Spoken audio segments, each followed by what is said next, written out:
So let's talk about breath experience. I already mentioned the work has been developed by Ilse Mindorf of Berlin, Germany. She found this, uh, developed this out of her own, out of herself, and it's a breath work. It's actually not work. It's an experience of self through the breath, where we are connecting with the allowing of the breath comes and goes on its own, and we sense the movement of breath. And by sensing the movement of breath, we basically, what it is, through the allowing, we connect with a source within ourselves that has an intelligence that is much greater than what we can think of.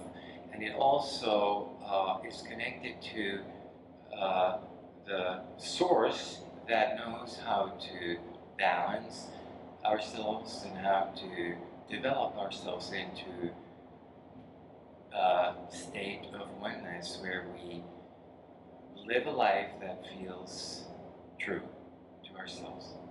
So by sensing the movement of breath in our body, we identify allowing, that source of allowing. And by participating, being present in that process, we integrate that whole development. Now, you have done a few classes and you have gone through a bit of an experience with our work. And I'm curious what your questions are, or what your experiences are. Maybe you want to share first a little of how your first meeting with that work was, and what it did to you, and where it touched you, and what it stimulated in you to be curious about. Anybody? When I first had an experience in breath, I was very intrigued by the sense of total calmness in myself, which I wasn't, I guess, used to, especially coming in. You're all doing crazy things, and your brain is super active, and holding my breath, and then coming here and finding the allowing was really, really interesting. So it gave you an experience of calmness, Mm-hmm. and so the breath in your life, where in your life you feel like the breath is important for you? I find it's very important for me at work, especially. Dealing with a lot of different people. It's interesting to stay in my own breath and experience other people's breath, whatever their rhythm is. It's a challenge sometimes, definitely, but it's really, really rewarding, I find, when you can stay in your own breath and experience them kind of dancing together. Mm-hmm. Yeah. Yes. For myself, when I started the breath work, I wasn't expecting what it was. I thought it was more like you breathe and you just move, and that's all it is. And you're just like moving throughout the space, and it's just supposed to be like putting your body in motion. Yes. But after a few classes, you really start to feel a connection between like emotions and your body, like the way it moves to your emotion. Right. Which was very interesting for me, because I used to be very like tight and like I can hold it together. But as soon as like taking a breath class, that was over. So there was no more like black and white things. It starts to deteriorate, and all of a sudden handling emotions is way different than it used to be. Yes. Which was a very interesting turn for me, and extremely eye-opening and healthy for myself. Because I realized after taking emotions and breath and letting things happen instead of forcing things to stay a certain way, I don't get sick as often as I used to. Okay. Like, my body is a lot healthier than it used to be. Yeah. And I'm kind of like, that's always like been a curiosity of mine. I I'm not sure why, like, being in your breath and letting breath happen the way it does Yes. is healthy for your body. So that's kind of like a thing that I've always wondered, Yes. how it kind of heals you in a sense. Yes. Yeah, so I'm just kind of curious. So let's talk about breath movement. You know, where the breath is not just going through the nose into the lungs and through the lungs into the bloodstream as it is through the oxygen. There's a movement that happens when we breathe in and out. There's a breath movement that can travel through your whole body. And the diaphragm is the main, so to say, muscle that is engaging in the breath movement, is in the middle of the body. So depending on how we open ourselves to that movement, that breath movement can actually reach or travel through our whole being, and is creating all kinds of movements in the body that are important in order to create a healthy state and environment for all the processes that are happening in the body. For example, if there is a pattern in our body that locks, let's say, the lower space, the breath movement cannot move easily into the lower space. So there's what happens is there's a compression in the middle and the upper space, and that there's too much pressure there, and there's not enough movement in the lower, bluntly said. So the whole balance in the oneness in my body and in my being is conflicted. Now, you could say, well, if I breathe correctly, you just tell me how to breathe, and like if I breathe deep enough and I can open up that space again, then it should be okay. I would say yes for a moment, as long as you do that, as long as you manipulate that breath into the lower. But as soon as you stop doing this, the pattern comes back.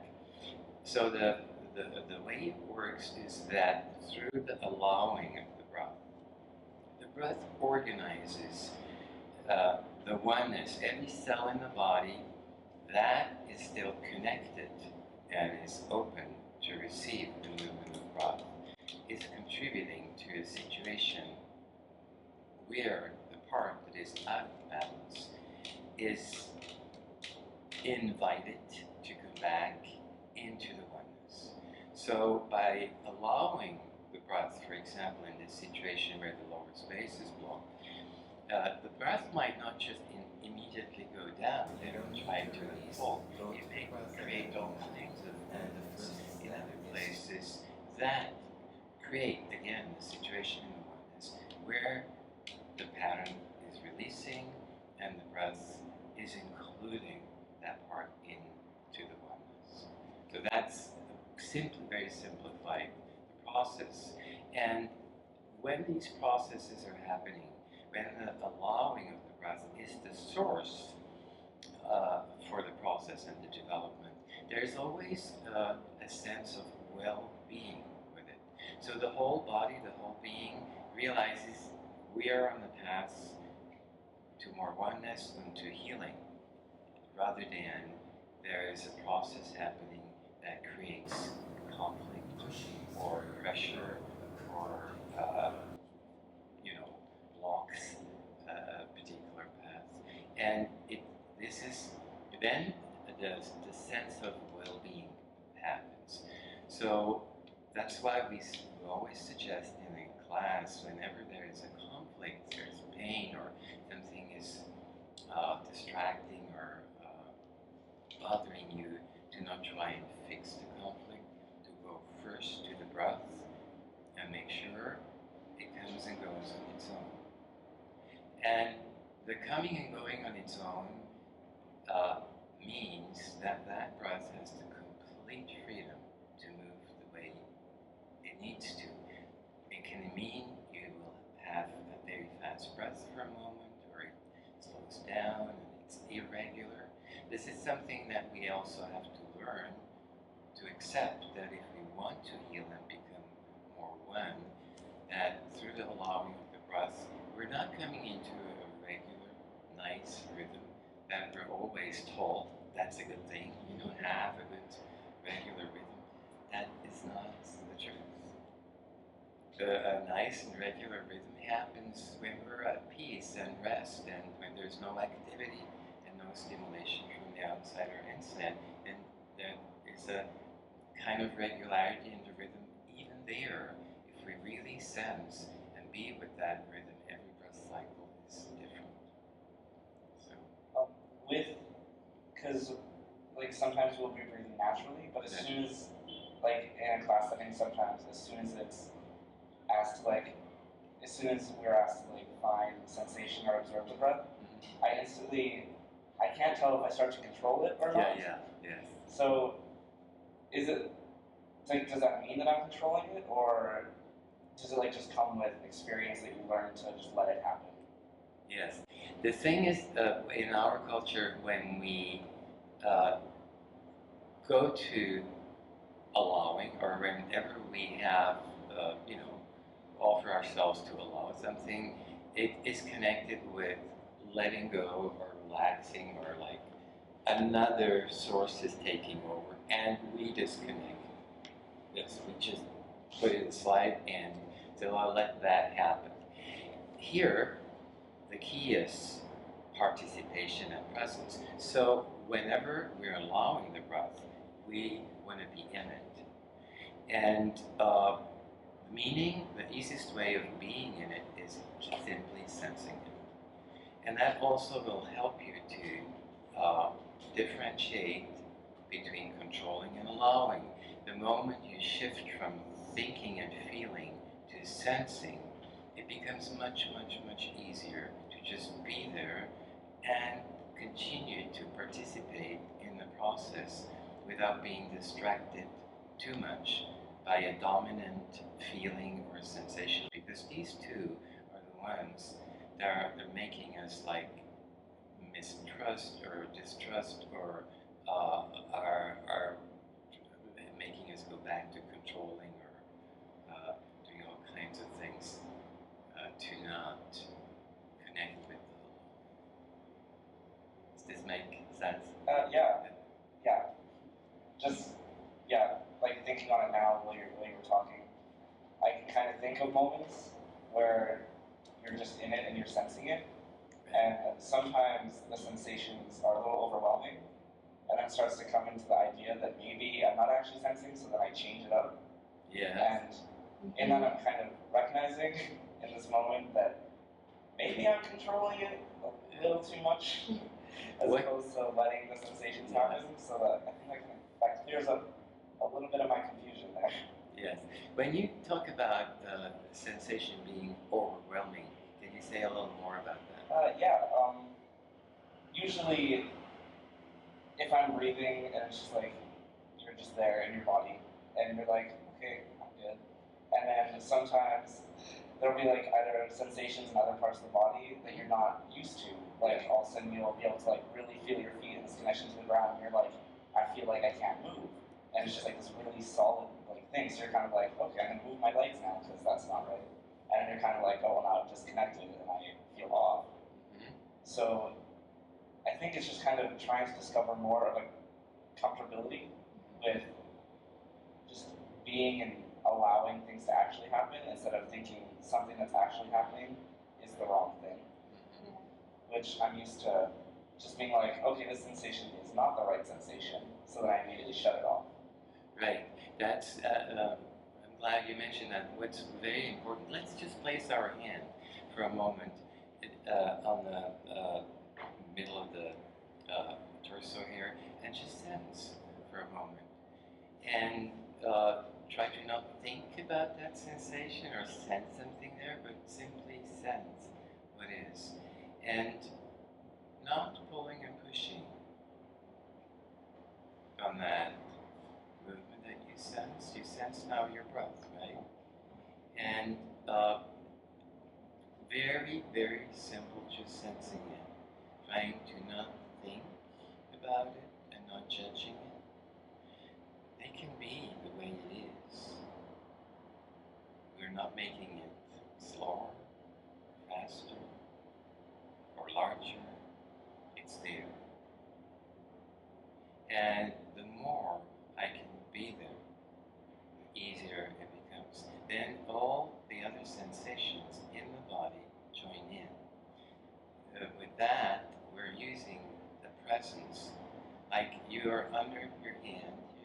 sensing the movement of breath. You're in the middle of your house. You just sit down there, receive, and have a presence that is generous rather than beaming in to yourself with the presence. You know you're already in yourself, and you have a presence that is and has a generosity to it. With this, you're including all the other parts of yourself, and not just your body and just your physical sensation. Since breath is also emotional and spiritual, you're offering all of yourself an environment that is receptive. It's like coming home and you have someone there and said, you can be whoever you want to be, you're welcome. And all of you, not just the good things. So that's a little help, when you're struggling with all of these sensations. It works, right? You can sense it right now. I can see it.